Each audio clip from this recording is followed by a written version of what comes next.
ఒక family person అంటే పెళ్ళయి పిల్లలున్న ఫేజ్లో ఉండే వ్యక్తి ఎప్పుడోకప్పుడు ఎక్స్పీరియన్స్ అయ్యే ఒక సిచ్యువేషన్ గురించి మాట్లాడుకుందాం. టైం అర్ధరాత్రి దాటి 2 గంటలయ్యింది. ఇల్లంతా సైలెంట్ గా ఉంది. ఫ్యామిలీ అంతా పడుకున్నారు. కానీ నువ్వు మాత్రం నిద్ర పట్టక అలాగే దిక్కులు చూస్తూ లేదా ఫోన్ చూస్తూ ఉండిపోయావు. మనసంతా కాస్త బరువుగా ఉంది. మైండ్ ఏమో మిలియన్ మైళ్ళ స్పీడ్ తో పరిగెడుతుంది. పక్కకు తిరిగి నీ పార్ట్నర్ ని లేదా నిద్రపోతున్న నీ పిల్లల్ని చూసినప్పుడు మనసుకి ప్రశాంతత కలగాల్సింది పోయి సడన్ గా ఒకలాంటి పానిక్ వేవ్ నీ ఛాతిని గట్టిగా పిండేస్తుంది. ఇది మోడర్న్ ఫ్యామిలీ మ్యాన్ లేదా ఉమెన్ అనుభవించే ఒక సైలెంట్ ఇన్విజిబుల్ క్రైసిస్.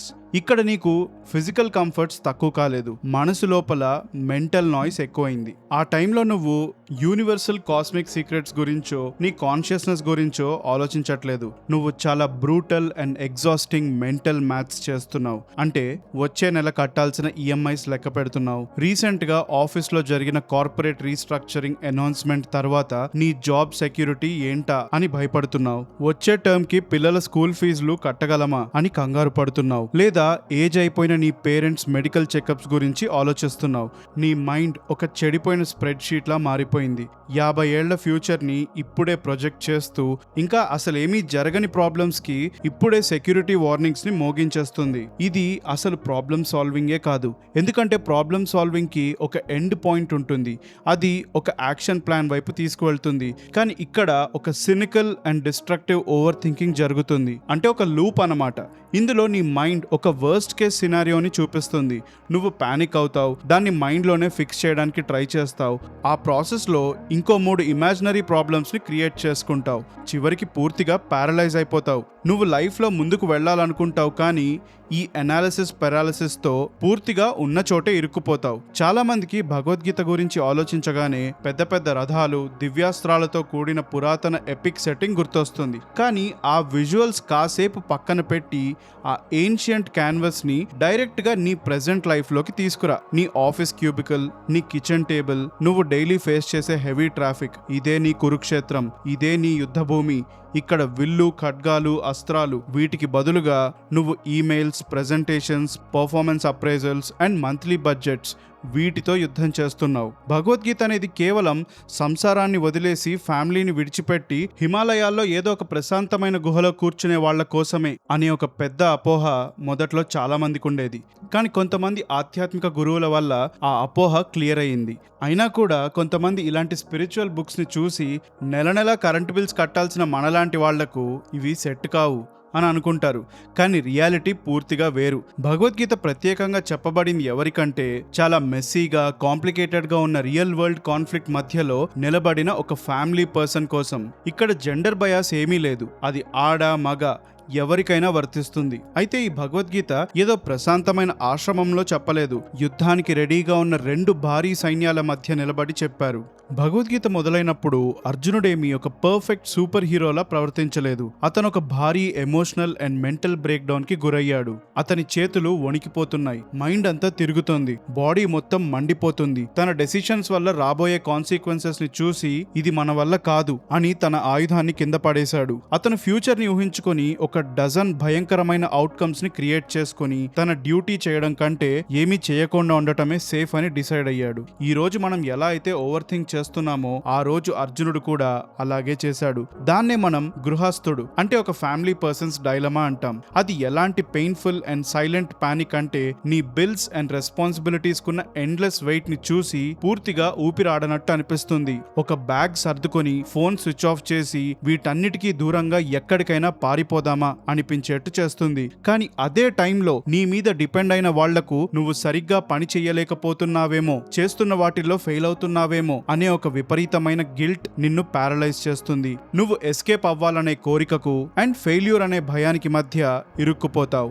ఇక్కడే శ్రీకృష్ణుడు పిక్చర్ లోకి వస్తాడు. అయితే ఈ క్షణం అతన్ని మీరు దేవాలయంలో చూసే విగ్రహంలా కాకుండా ఒక ultimate and highly practical life coach లా చూడండి. ఇక శ్రీకృష్ణుడు అర్జునుడి అవస్థ చూసి కళ్ళు మూసుకొని మెడిటేషన్ చేసి ప్రాబ్లమ్స్ అన్నీ మర్చిపో అని చెప్పలేదు. అడవుల్లోకి పారిపోవడం అనేది ఒక పిరికివాడికి అనిపించే భ్రమ అని చెప్తాడు. నువ్వు నిలబడాలి, నీ మనసులో ఉన్న గందరగోళాన్ని ఫేస్ చేయాలి అండ్ ఒక అన్షేకబుల్ మైండ్ తో దాన్ని నావిగేట్ చేయాలి అంటూ గైడ్ చేస్తాడు. అయినా మనం ఇలాంటి మెంటల్ పెరాలిసిస్ తో ఎందుకు స్టక్ అయిపోతాం? కృష్ణుడు ఇక్కడ ఒక పెద్ద మెంటల్ మిస్టేక్ ని ఎక్స్ప్లెయిన్ చేస్తాడు. ఒక ఫ్యామిలీ మ్యాన్ గా మన ఓవర్ థింకింగ్ ఎప్పుడూ ఒకే ఒక తప్పుడు నమ్మకం నుంచి వస్తుంది. మన ఫ్యామిలీని పట్టించుకోవాలి అని మనం చేసే డ్యూటీని, వాళ్ళ ఫ్యూచర్ ని మనమే కంట్రోల్ చేయగలం అనే ఒక తప్పుడు నమ్మకంగా మార్చుకోవడం. నువ్వు గ్యారంటీ ఇవ్వలేని ఒక అవుట్కమ్ తో నీ ఇన్నర్ పీస్ ని లింక్ చేస్తున్నప్పుడు నువ్వు ఎప్పుడూ భయంతోనే బతకాల్సి వస్తుంది. ఆ తప్పుడు నమ్మకం ఒక మనిషిని ఎంత లోతుగా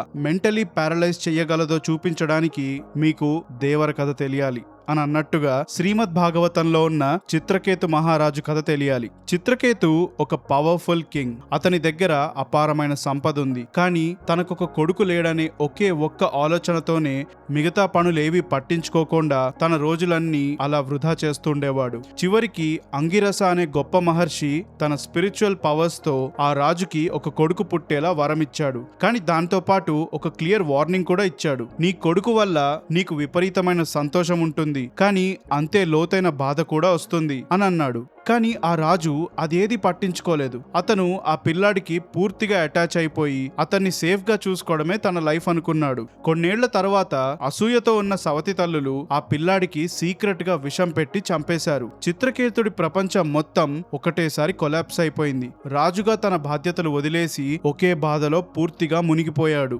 నాకే ఎందుకు ఇలా జరిగింది, నేనసలు ఏం చేసుంటే ఇది ఇలా జరగకుండా ఆపగలిగేవాణ్ణి అని ఏడుస్తూ ఉండేవాడు. అంగిరసుడు ముందే ఈ రాబోయే బాధ గురించి వార్నింగ్ ఇచ్చాడు. కానీ ఇప్పుడు ఆ నిజాన్ని గుర్తు చేయడానికి నారదముని రావాల్సి వచ్చింది. ఆయన తన స్పిరిచువల్ పవర్స్ తో ఆ పిల్లాడి ఆత్మను కాసేపు రప్పించి రాజుతో మాట్లాడేలా చేశాడు. ఆ ఆత్మ ఏడుస్తున్న రాజు వైపు చూసి, మనం ఈ ప్రపంచంలో సముద్రపు అలల కారణంగా ఒడ్డుకి కొట్టుకొచ్చిన ఇసుక రేణువుల్లా కలిశాం. తర్వాత వచ్చే అల మనల్ని మళ్లీ విడదీస్తుంది. నీ కుటుంబాన్ని రక్షించుకోవడం, ప్రేమించడం అనే నీ డ్యూటీని నువ్వు ఉన్నంత వరకే చెయ్యి. నువ్వు వాళ్ళ జీవితం మీదో గడిచే టైం తీరు మీదో నీకు పూర్తి ఓనర్షిప్ ఉందని ఏమాత్రం అనుకోకు. ఫైనల్ గా చిత్రకేతు తన తప్పు అర్థం చేసుకున్నాడు. తన ఓవర్ థింకింగ్ తో తన కొడుకుని కాపాడలేడు. అండ్ ఆ క్షణం అదే ఓవర్ థింకింగ్ అతని రాజ్యాన్ని నాశనం చేస్తుంది. తన ప్రెజెంట్ డ్యూటీస్ ని పట్టించుకోకుండా ఏమారుస్తుంది. ఎగ్జాక్ట్ గా చిత్రకేతుడిలాగే మనం కూడా ప్రతిరోజు ఉదయం పనికి వెళ్తున్నప్పుడు లేదా ఇల్లు మేనేజ్ చేస్తున్నప్పుడు ప్రతి విషయాన్ని మనమే కంట్రోల్ చేయాలనే బలమైన కోరిక మనసులో పెట్టుకుంటాం. ఒక మషిన్ ని ఫిక్స్ చేయాలంటే అది ఎందుకు పని చేయట్లేదో ఎగ్జాక్ట్ రీజన్స్ తెలియాలి. నీ మేనేజర్ ఇచ్చిన ఒక చిన్న ఫీడ్బ్యాక్ నిన్ను జాబ్ లో నుంచి తీసేస్తారేమో, ఈఎంఐ కట్టే ఇల్లు పోతుందేమో, లైఫ్ నాశనం అయిపోతుందేమో అనే 3 రోజుల మెంటల్ లూప్ లా ఎందుకు మారుతుంది? భగవద్గీత ఈ మెంటల్ సిక్నెస్ ని మన బ్రెయిన్ ఒక సింపుల్ థాట్ ని టోటల్ పారాలిసిస్ గా ఎలా మారుస్తుందో ఈ ఎగ్జాక్ట్ స్టెప్స్ ని చూపిస్తూ డయాగ్నోస్ చేస్తుంది. మన స్ట్రెస్ కి మెయిన్ రూట్ కాజ్ ఏంటంటే ప్రతి విషయాన్ని మనమే డైరెక్ట్ గా కంట్రోల్ చేయాలనుకునే మన అన్హెల్దీ ఒబ్సెషన్. ఒక ఫ్యామిలీ పర్సన్ గా మన కంపెనీని ఎఫెక్ట్ చేసే ఆ బిగ్ ఫైనాన్షియల్ మార్కెట్, మన బాస్ కున్న బ్యాడ్ మూడ్, మీ పిల్లలు టీనేజ్ లో ఉన్నప్పుడు చేంజ్ అవుతున్న యాటిట్యూడ్ అండ్ మన వెనక మన రిలేటివ్స్ మాట్లాడుకునే విషయాలు, ఇలా ప్రతి ఒక్క అంశాన్ని మనమే పర్సనలీ మేనేజ్ చేయాలనే ఒక క్రషింగ్ నమ్మకంతో బతుకుతూ ఉంటాం. ఒక ప్రాబ్లం గురించి ఎక్కువసేపు ఆలోచిస్తే ప్రపంచం మనకు నచ్చినట్టు ప్రవర్తించే చెయ్యొచ్చని చాలా తప్పుగా ఆలోచిస్తూ నమ్ముతాం. ఈ మెంటల్ మిస్టేక్ మనల్ని లోన్లీగా ఫీల్ అయ్యేలా చేస్తుంది. నువ్వు నీ పెరుగుతున్న ఫ్యామిలీ ఎక్స్పెన్సెస్ ని అండ్ ప్రయాణించాల్సిన ఆ పొడవాటి రోడ్ ని చూసినప్పుడు నీ మైండ్ నువ్వు ఒంటరిగా ఉన్నావు అని నిన్ను కన్విన్స్ చేస్తుంది. నువ్వు ఏ ఒక్క చిన్న మిస్టేక్ చేసినా అప్పటి వరకు బిల్డ్ చేసుకున్నదంతా కొలాప్స్ అయిపోతుందని నీకు నువ్వు చెప్పుకుంటావు. ఈ ఇన్నర్ యాటిట్యూడ్ వల్లే నీకు రోజంతా ఒకలాంటి టైట్నెస్ అండ్ ఫియర్ క్రియేట్ అవుతాయి. నీది కాని ఒక భారాన్ని మోస్తున్నావు. ఈ పెద్ద ప్రపంచం దాని సొంత లాస్ ప్రకారం మూవ్ అవుతుందనే నిజాన్ని నువ్వు మర్చిపోతున్నావు. శ్రీకృష్ణుడు నువ్వు బాగా ఆలోచించే ఆ అవుట్కమ్ ని ఫల అని చెప్పాడు. అంటే నీ యాక్షన్స్ కి దక్కే రిజల్ట్. దీన్ని మనం తెలుగులో ఫలం అంటాం. నీ ఫిజికల్ బాడీ ప్రెసెంట్ మూమెంట్ లో ఒక టాస్క్ చేయడానికి ట్రై చేస్తున్నప్పుడు నీ మైండ్ మాత్రం పూర్తిగా ఫ్యూచర్ లో బతుకుతూ ఆ ఫైనల్ అవుట్కమ్ ఏమవుతుందా అని స్ట్రెస్ అయినప్పుడే ఈ ఓవర్ థింకింగ్ మొదలవుతుంది. నువ్వు కార్ డ్రైవ్ చేస్తున్నప్పుడు రోడ్డు మీద చూడకుండా మ్యాప్ లో డెస్టినేషన్ వైపు మాత్రమే చూస్తూ ఉంటే సేఫ్ గా డ్రైవ్ చేయలేవు కదా. ఈ రిజల్ట్ మీద ఫోకస్ చేయడం నీ డైలీ ఎనర్జీని ఎలా నాశనం చేస్తుందో ఒక్కసారి చూడు. నువ్వు టైప్ చేస్తున్న ఆ వర్క్ రిపోర్ట్ మీద నువ్వు ఫోకస్ చేయట్లేదు. దానికి బదులు ఈ రిపోర్ట్ వల్ల సంవత్సరం పూర్తయ్యేసరికి నాకు ప్రమోషన్ వస్తుందా లేదా అని కంగారు పడుతున్నావు. నువ్వు నీ పిల్లలకి హోంవర్క్ లో హెల్ప్ చేస్తూ ఎంజాయ్ చేయట్లేదు. దానికి బదులు స్కూల్ ర్యాంకర్స్ లిస్ట్ గురించి స్ట్రెస్ అవుతున్నావు.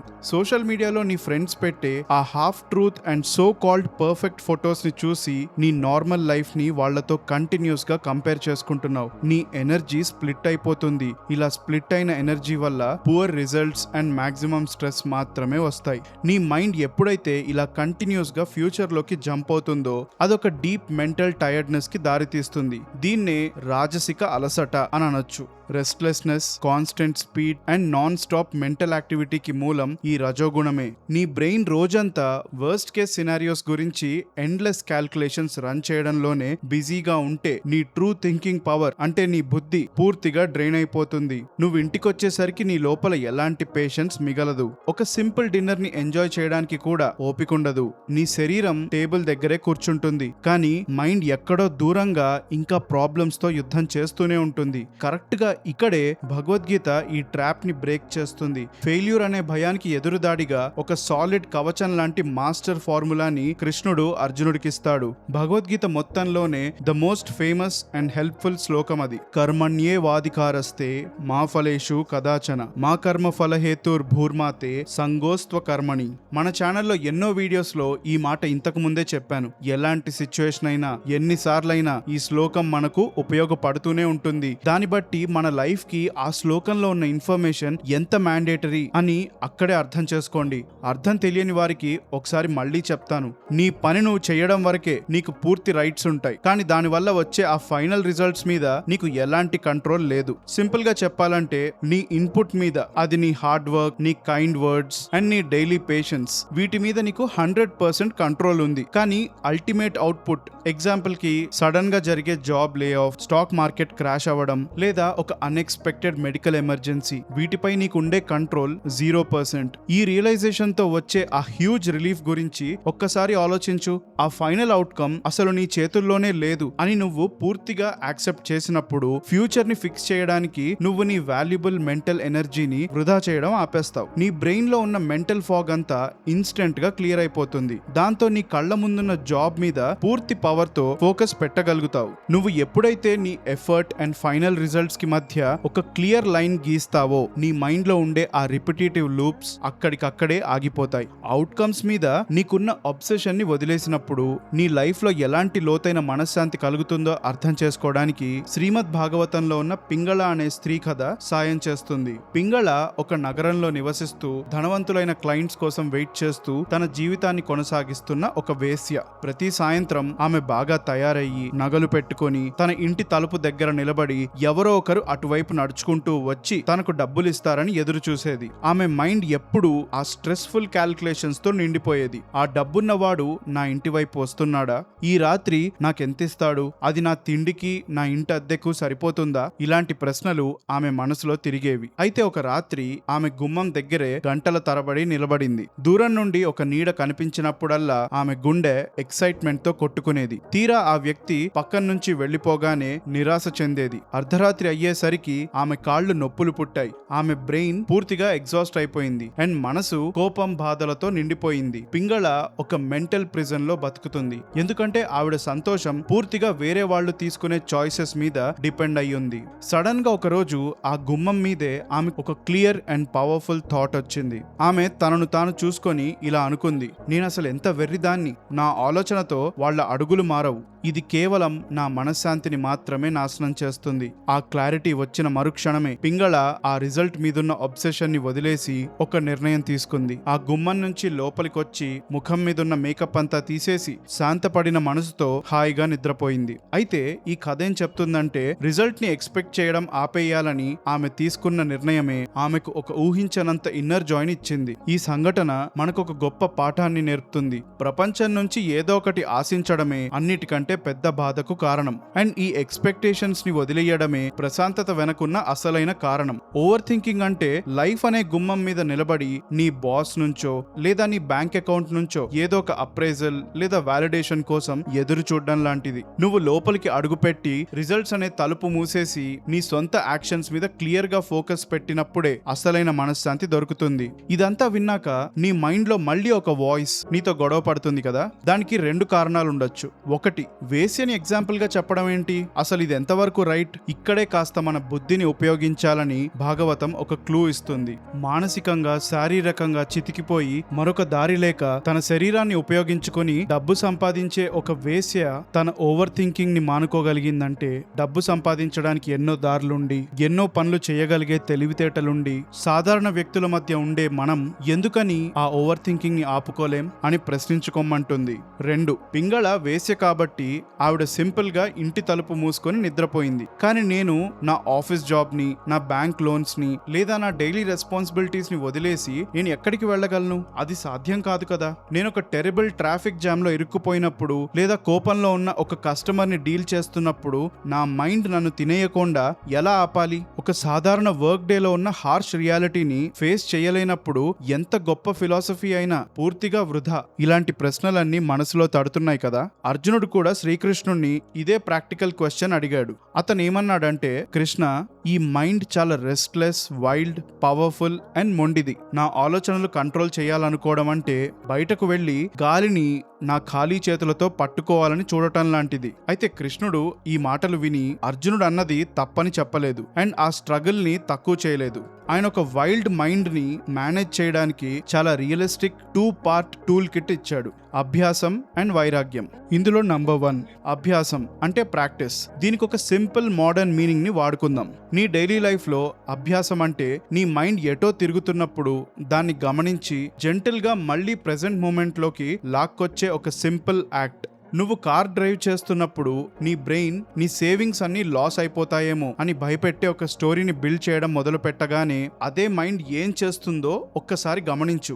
నీ ఇమాజినరీ కథను వదిలేసి నీ అటెన్షన్ ని మళ్ళీ ఆ స్టీరింగ్ వీల్ అండ్ రోడ్ మీదకు తీసుకురావాలి. నిన్ను నువ్వు కోప్పడాల్సిన అవసరం లేదు. జస్ట్ నీ ఫోకస్ ని రీడైరెక్ట్ చేయి. రోజుకు 100 సార్లు చేయాల్సి వచ్చినా అది చేస్తూనే ఉండు. ఇది టైం గడిచే కొద్దీ స్ట్రాంగ్ గా మారే ఒక మెంటల్ మసిల్. ఇక సెకండ్ టూల్ వైరాగ్యం అంటే ఆబ్జెక్టివ్ డిటాచ్మెంట్ లేదా విషయాలకు ఎమోషనల్ గా కనెక్ట్ అవ్వకుండా దూరం నుంచి చూడటం.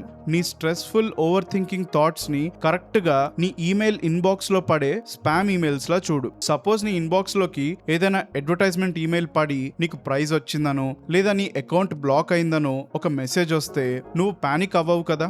దానికి రిప్లై కూడా రాయవు అండ్ దాని గురించి ఆలోచిస్తూ నీ రోజుని నాశనం చేసుకోవు. సింపుల్ గా దాన్ని చూస్తావు అండ్ జంక్ అని గుర్తించి అయితే డిలీట్ చేస్తావు, లేదంటే అలాగే వదిలేస్తావు. నీ ఓవర్ థింకింగ్ లూప్స్ ని కూడా అలాగే ట్రీట్ చేయి. వాటిని కాస్త డిస్టెన్స్ నుంచి చూడు. అవి జస్ట్ మీనింగ్లెస్ నాయిస్ అని రియలైజ్ అవ్వు అండ్ వాటితో ఇంటరాక్ట్ అవ్వకుండా ఉండటానికి చూడు. ఈ టూల్స్ ని బాగా వాడటానికి భగవద్గీత మన ఇన్నర్ వరల్డ్ కి ఒక క్లియర్ చైన్ ఆఫ్ కమాండ్ ఇస్తుంది. Senses, emotional mind, rational intellect, the soul.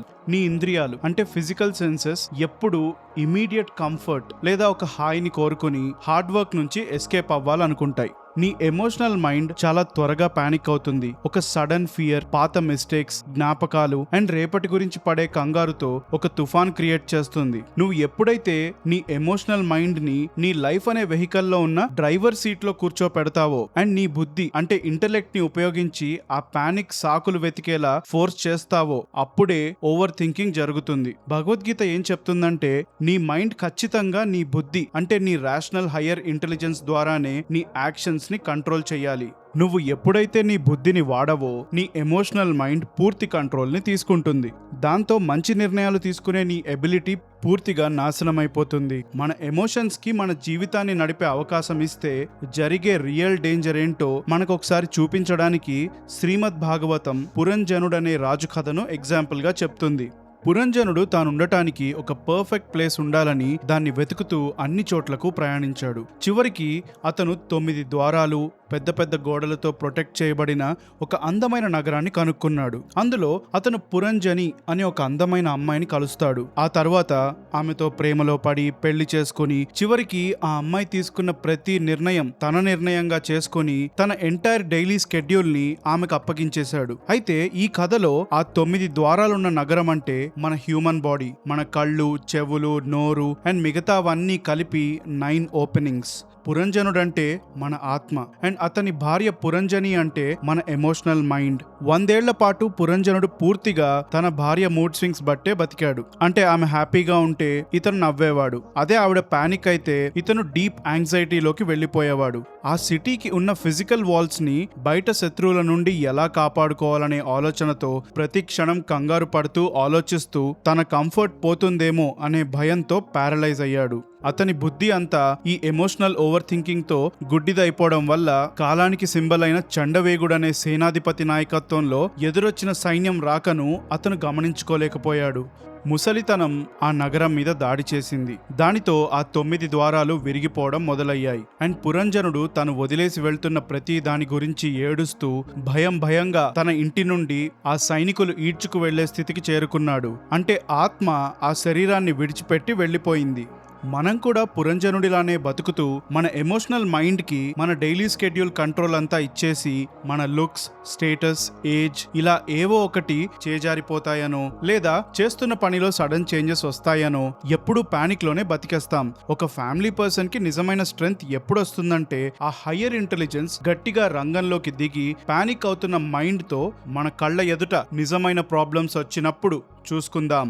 Right now మనకున్న ఒకే ఒక్క పని ఆ ఒక్క సింగిల్ స్టెప్ ని కరెక్ట్ గా వేయడమే అని చెప్పినప్పుడే అది సాధ్యం. ఒక్కసారి నీ బుద్ధి మళ్ళీ కంట్రోల్లోకి రాగానే భగవద్గీత నేర్పించే ద మోస్ట్ ఇంపార్టెంట్ చేంజ్ ని మీరు తీసుకోవడానికి ఇది హెల్ప్ అవుతుంది. అదేంటంటే నిన్ను నువ్వు చూసుకునే విధానాన్ని పూర్తిగా మార్చేయడం. నీ కుటుంబానికి నువ్వే ఏకైక దిక్కు అనే ఒక తప్పుడు భారాన్ని వదిలేసి దానికి బదులుగా ఒక నమ్మకస్తుడైన ట్రస్టీ లేదా కేర్ టేకర్ రోల్లోకి అడుగు పెట్టమని భగవద్గీత చెప్తుంది. ఈ మొత్తం ప్రపంచం బరువుని నీకు నువ్వుగా మొయ్యాల్సిన అవసరం లేదు. నువ్వు నీ లైఫ్ కి పూర్తి ఓనర్వి కావు. నువ్వు కేవలం ఈ యూనివర్స్ ద్వారా నీ ఇంట్లో ఉన్న వాళ్ళ బాధ్యతలు చూసుకోవడానికి అపాయింట్ చేయబడిన ఒక ఎంప్లాయీవి మాత్రమే. కర్మయోగలో ఉన్న కోర్ లెసన్ ఇదే. నువ్వు నీ రెగ్యులర్ 9 to 5 జాబ్ ని కేవలం శాలరీ కోసం చేసే ఒక బోరింగ్, అనాయింగ్ పనిలా చూడటం ఆపేస్తావు. నీ ఇంటి బాధ్యతలను గ్రాటిట్యూడ్ లేని బరువుగా చూడటం మానేస్తావు. దానికి బదులు వాటిని నీ స్వధర్మం అంటే నీ చుట్టూ ఉన్న వాళ్లను ప్రొటెక్ట్ చేయడానికి, సపోర్ట్ చేయడానికి అండ్ ఫీడ్ చేయడానికి నీకు ఇవ్వబడిన ఒక పర్సనల్ పర్పస్ఫుల్ డ్యూటీలా చూస్తావు. నీ నార్మల్ డైలీ వర్క్ ఒక మీనింగ్ఫుల్ యాక్ట్ ఆఫ్ సర్వీస్ లా మారిపోతుంది. భగవద్గీతలోని 3వ అధ్యాయం 30వ శ్లోకంలో ఒక యాంగ్జైటీ ఉన్న పేరెంట్ కి లేదా స్పౌజ్ మనసులో ఉన్న భారాన్ని తగ్గించడానికి కృష్ణుడు ఒక అల్టిమేట్ అడ్వైస్ ఇచ్చాడు. నీ యాక్షన్స్ అన్నిటినీ నాకు అర్పించు. నువ్వు నీ కుటుంబాన్ని చూసుకోవడానికి ఒక హయ్యర్ పవర్ ద్వారా అపాయింట్ చేయబడిన కేర్ టేకర్వి మాత్రమే అని మనస్ఫూర్తిగా అర్థం చేసుకున్నప్పుడు నేను వాళ్లను సరిగ్గా చూసుకోలేకపోతే ఏమైపోతుందో అనే పారలైజింగ్ భయం పూర్తిగా పోతుంది. నువ్వు చేసే పనిలో ఒంటరివాడివి కాదు అని రియలైజ్ అవుతావు. అండ్ నీకున్న ఒకే ఒక్క జాబ్ ఏంటంటే నీ డైలీ వర్క్ ని ఒక ఆనెస్ట్ అండ్ డెడికేటెడ్ మనసుతో చేయడమే. ఈ యాటిట్యూడ్ లో వచ్చే చేంజ్ నిన్ను ఓవర్ థింకింగ్ లోనే లాక్ చేసి ఉంచే ఆ ఫైనల్ రోడ్ బ్లాక్ నుంచి ఫ్రీడమ్ ఇస్తుంది. ఆ రోడ్ బ్లాక్ ఏంటంటే పర్ఫెక్ట్ సిచ్యువేషన్ కోసం వెయిట్ చేసే ట్రాప్. మనం తరచూ ఒక కొత్త జాబ్ కి అప్లై చేయాలన్నా, డబ్బు గురించి ఒక టఫ్ కాన్వర్సేషన్ స్టార్ట్ చేయాలన్నా లేదా ఒక పెద్ద ఫ్యామిలీ డెసిషన్ తీసుకోవాలన్నా ఆగిపోతూ ఉంటాం. ఎందుకంటే జీరో రిస్క్ ఉండాలని ఒక పర్ఫెక్ట్ ప్లాన్ కోసం వెతుకుతూ ఉంటాం. ఒక ముందడుగు వెయ్యకుండానే సక్సెస్ కి 100% గ్యారంటీ కావాలనుకుంటాం.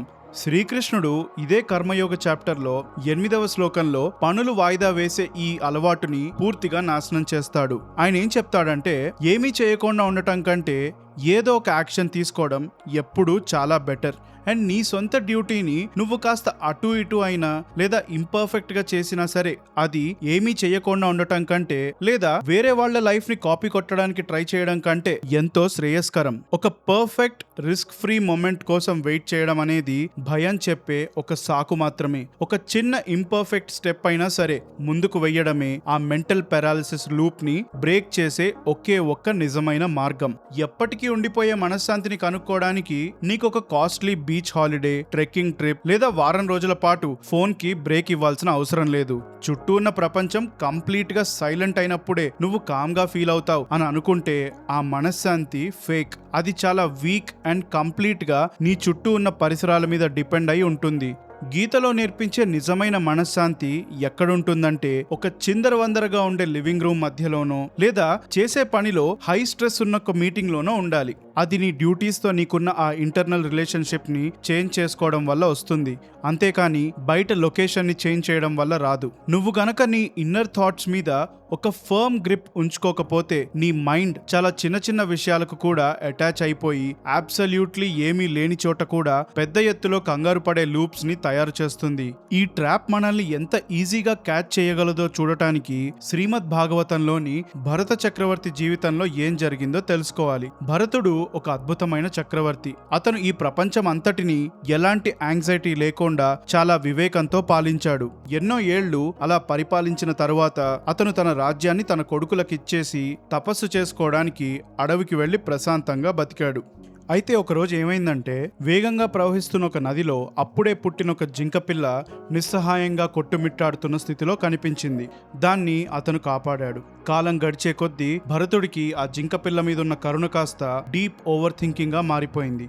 అతను రోజు చేసే ధ్యాన చింతనాన్ని వదిలేసి ప్రతి నిమిషం అదే జింకపిల్ల భద్రత గురించి ఆలోచిస్తూ, ఏదైనా క్రూర జంతువు వచ్చి దీన్ని ఎత్తుకుపోతుందేమో, ఒకవేళ ఈ జింకపిల్ల నన్ను వదిలి వెళ్లిపోతే దానికి తిండెలా దొరుకుతుంది అంటూ ఆలోచించాడు. యావత్ భూమండలాన్ని అవలీలగా పాలించిన ఒక రాజు మైండ్ ఒక చిన్న జంతువుకి పూర్తిగా బందీ అయిపోయింది. అతను చనిపోయే స్థితిలో ఉన్నప్పుడు తన మైండ్ అంతా ఆ జింక మీదే ఫోకస్ చేయడం వల్ల తన తరువాతి జన్మలో ఒక జింకగా పుట్టాల్సి వచ్చింది. ఇక ఆ జన్మ కూడా పూర్తయిన తర్వాత మరొకసారి మనిషిగా పుట్టాడు. భరతుడిగా పుట్టిన జన్మలో తాను చేసిన స్పిరిచువల్ ప్రోగ్రెస్ వల్ల అప్పుడు చేసిన తప్పు గుర్తొచ్చింది. దానితో అటాచ్మెంట్స్ ని పెద్దగా పట్టించుకోకుండా వైరాగ్యం అంటే డిటాచ్మెంట్ ని బాగా ప్రాక్టీస్ చేయడం మొదలుపెట్టాడు. అది చూసిన జనాలు అతన్ని వెర్రివాడని, ఒంటరివాడని వివిధ రకాలుగా పిలుస్తూ అటాచ్మెంట్ లేకుండా ఉండే క్వాలిటీని జడత్వం అంటారు కాబట్టి ఇతన్ని జడభరతుడు అనే పేరుతో పిలిచేవారు. అతను కూడా అలాగే బతకాలని నిర్ణయించుకున్నాడు. జీవితంలో జరిగే విషయాల మీద మనిషికి ఓనర్షిప్ ఉందనే ఆ ట్రాప్ లో మళ్లీ పడకూడదని దృఢంగా ఫిక్స్ అయ్యాడు. ఒకరోజు రాహుగణ అనే ఒక ఇగోయిస్ట్ రాజు తన పల్లకిని మొయ్యమని జడభరతుడిని బలవంత పెట్టాడు. ఇక ప్రయాణం మొదలయ్యాక చాలా మెల్లగా నడుస్తున్నాడని ఆ రాజు అతని మీద గట్టిగా అరిచాడు. జడభరతుడు ఆ రాజు వైపు చూసి ఒక పవర్ఫుల్ రియాలిటీ చెక్ ఇచ్చాడు. నీ కోపానికి అర్థం లేదు. నువ్వు అరుస్తున్నది నా ఫిజికల్ బాడీ మీద. ఇది జస్ట్ నీళ్లు అండ్ మట్టి కలిసిన ఒక టెంపరరీ మిక్స్చర్ మాత్రమే. నువ్వు ఒక యజమానివని నీ పవర్ గురించి అతిగా ఆలోచిస్తున్నావు. కానీ నీ రాజ్యం, నీ పల్లకి అండ్ నీ గొప్ప స్థాయి అన్నీ కూడా రేపు ఇదే భూమిలో కలిసిపోతాయి. భరతుడి జీవితం మనకేం చూపిస్తుందంటే, అతిగా ఆలోచించడం మనం ప్రేమించే వాటిని కాపాడదు. అది కేవలం మన మైండ్ ని ఒక పంజరంలో లాక్ చేస్తుంది. నువ్వు ఒక కంపెనీ బడ్జెట్ ని మేనేజ్ చేసినా లేదా ఒక కుటుంబం ఉన్న ఇంటిని చూసుకున్నా ఇదే రూల్ అన్ని చోట్ల వర్తిస్తుంది. నీ దగ్గరున్న ప్రేమంతా ఇవ్వు, నీ డ్యూటీని పూర్తిగా డెడికేషన్ తో చెయ్యి. కానీ ఈ విశ్వం అనే స్టేజ్ మీద నువ్వు ఒక యాక్టర్వి మాత్రమే అనే విషయాన్ని మాత్రం మర్చిపోకు. నువ్వే డైరెక్టర్ అన్న ఆలోచన ఏమాత్రం తెచ్చుకోకు. ఒక్కసారి లోతైన శ్వాస తీసుకొని మనం ఎక్కడ స్టార్ట్ అయ్యామో వెనక్కి తిరిగి చూద్దాం. అర్ధరాత్రి 2 గంటల సమయానికి చీకట్లో, అది కూడా మన మైండ్ లో స్ట్రెస్ఫుల్ లెక్కలు వేస్తూ రేపటి బిల్స్ కున్న బరువుని ఫీల్ అవుతూ మొదలు పెట్టాం. అక్కడి నుండి కురుక్షేత్ర యుద్ధభూమికి వెళ్లి దక్కే రిజల్ట్ అనే ఫలం గురించి నేర్చుకుని కొన్ని భాగవత కథల్లో కొందరు రాజులు అండ్ సామాన్యుల జీవితాలను చూసాం. ప్రతి వ్యక్తి స్టక్ అయిపోవడానికి కారణం ఒక్కటే. వాళ్ళు ఈ యూనివర్స్ రాసిన స్క్రిప్ట్ ని తమ సొంత మైండ్ లో తిరిగి రాయడానికి ట్రై చేశారు. ఒక పెద్ద కాస్మిక్ డిజైన్ లో తాము కేవలం ఒక టెంపరరీ పార్ట్ ప్లే చేస్తున్న యాక్టర్స్ మాత్రమే అనే విషయాన్ని వాళ్ళు మర్చిపోయారు. నీ డైలీ లైఫ్ లో ఉండే ప్రెషర్స్ పూర్తిగా నిజమైనవి. భగవద్గీత నిన్ను నీ మంత్లీ బిల్స్ ని ఇగ్నోర్ చేయమనో లేదా నీ వర్క్ స్ట్రెస్ అస్సలు లేదనో చెప్పట్లేదు. శ్రీకృష్ణుడు యుద్ధభూమిలో ఉన్న అస్త్రాలు లేదా ప్రమాదాలను మాయం చేయలేదు. ఆయన కేవలం ఆ రెండిటి మధ్య అర్జునుడు ఎలా నిలబడాలి అనే విధానాన్ని మాత్రమే మార్చాడు. ట్రూ ఇంటర్నల్ స్ట్రెంగ్త్ అంటే నీ లైఫ్ లో జీరో నాయిస్ ఉండటం కాదు, బయట పెద్ద తుఫాన్ వస్తున్నప్పుడు కూడా నీ మనసు లోపల పూర్తి స్టడీగా ఉండే ఒక యాంకర్ ని బిల్డ్ చేసుకోవడం. మెంటల్ పీస్ అనేది నువ్వు నీ అటెన్షన్ ని ఎక్కడ పెడుతున్నావు అనే ఒక నిర్ణయం. అండ్ అది నీకు ఇప్పుడే అందుబాటులో ఉంది. నువ్వు ట్రాఫిక్ జామ్ లో కూర్చున్నా లేదా నీ డెస్క్ దగ్గర టైప్ చేస్తున్నా అది నీకు పూర్తిగా దొరికే ఛాన్స్ ఉంది. నువ్వు దాన్ని గమనించాలి, అంతే. ఈ ఫిలాసఫీని మన డైలీ లైఫ్లో వర్క్ అయ్యేలా చేయాలంటే ముందు నీ మెంటల్ ఎనర్జీ చుట్టూరా కొన్ని సేఫ్ బౌండరీస్ని ఇంటెన్షనల్గా బిల్డ్ చేసుకోకుండా నీ మైండ్ కామ్గా ఉంటుందని ఎక్స్పెక్ట్ చేయడం మానేసేయి. ఆ తర్వాత ప్రతిరోజు నువ్వు ఉపయోగించాల్సిన ఒక 3 స్టెప్ రొటీన్ ఉంది. The morning alignment. నువ్వు నిద్ర లేవగానే ఫోన్ చెక్ చేయడానికి లేదా టెక్స్ట్ మెసేజెస్ చూసే ముందే 1 నిమిషం మంచం మీద అక్కడే కూర్చో. నీ మైండ్ని కరెక్ట్గా సెట్ చేసుకో. ఈ రోజు నా హార్డ్ వర్క్ అండ్ నా పేషెన్స్ వీటి మీద నాకు 100% కంట్రోల్ ఉంది.